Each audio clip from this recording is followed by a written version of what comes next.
Yeah. No fighting in the Quebec Major Junior Hockey League. It's a bad look. Like, no two ways you slice it. It's a bad look. I'm just trying to see the benefits from it. You know, when I saw it, I go, okay, the gauntlet's down. Where are the benefits? And I didn't see any. Like, I think a lot of professionals think it's going to keep the game safer, which it won't. There's people out there that play this beautiful game of hockey that consider themselves agitators, rats. And then there's an opposite player called an enforcer to take care of those, weasels, rats.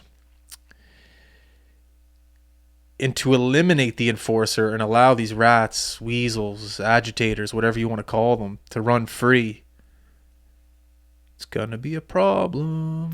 Well, you got to figure the Q brass have heard that argument, right? Like, I wonder what their response is to that.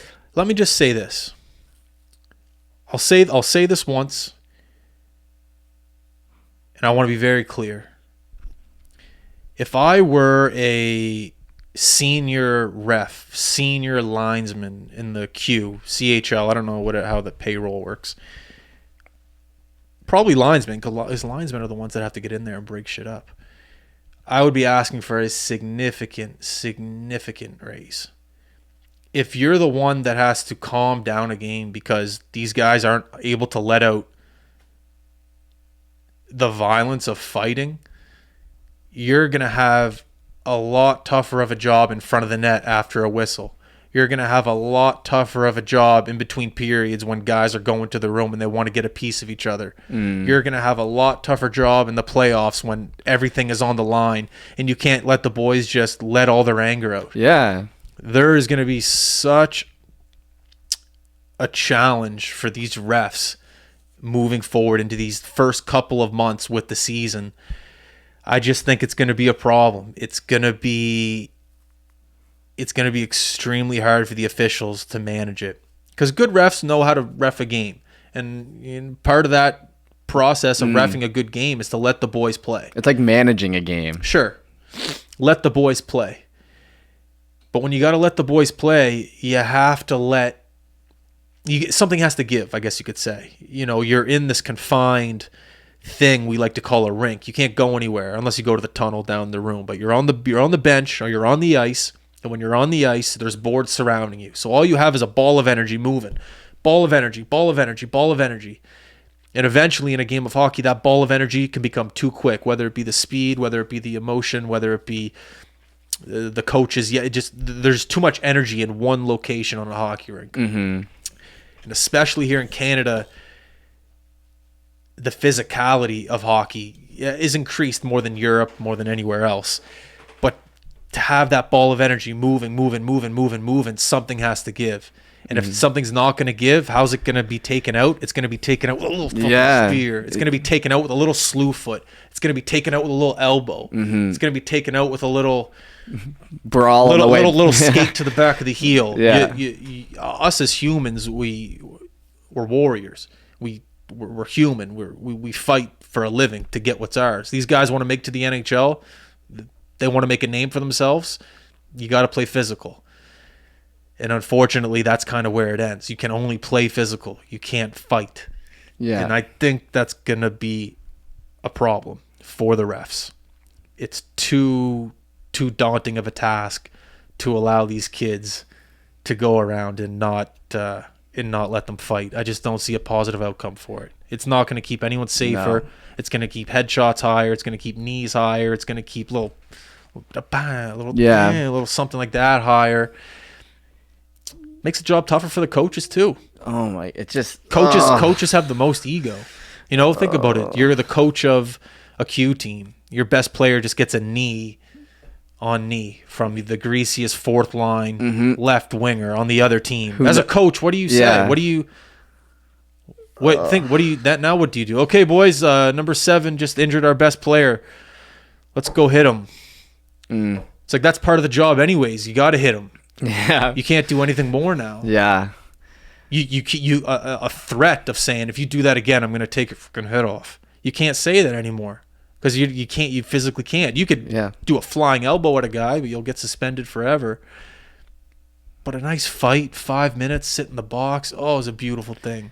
It's a beautiful thing. There needs to be like some sort of outlet. Like with the game with that much aggression, there needs to be just like one little outlet where it's like, you know, there's a threat held over your head of like, I could punch your face in if you continue to do this. They're just cutting that threat off at the knees. So now when the same plays that have been happening happen, like you said, what's gonna happen? There's gonna be fights on the way back to the locker rooms. Like these guys, and they've been able to fight, you know, for years now.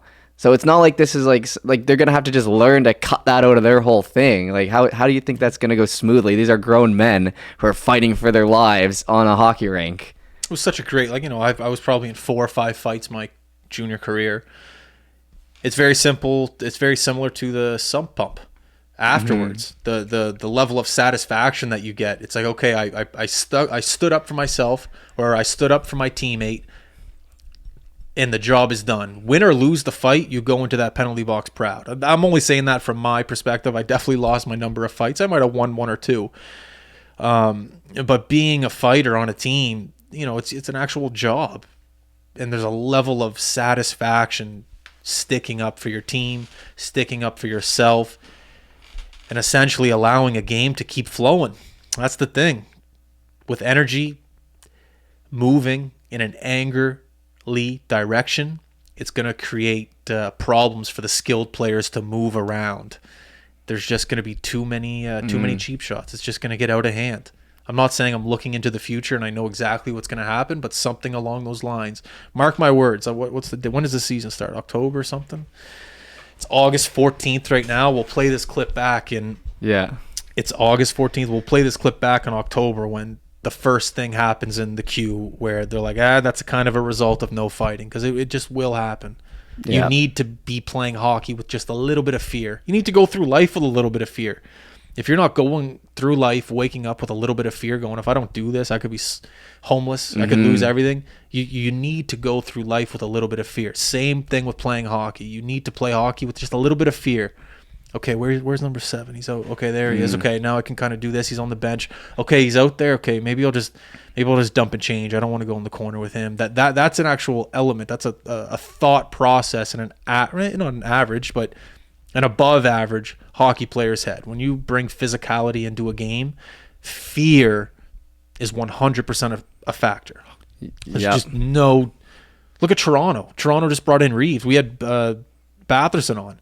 I'm like, playing Toronto, like, is it going to be a lot tougher now? He goes, yeah, man, Toronto's going to be tough. Playing Reeves, going into that building, there's a factor now. So eliminating that from the role of a Q team, hey.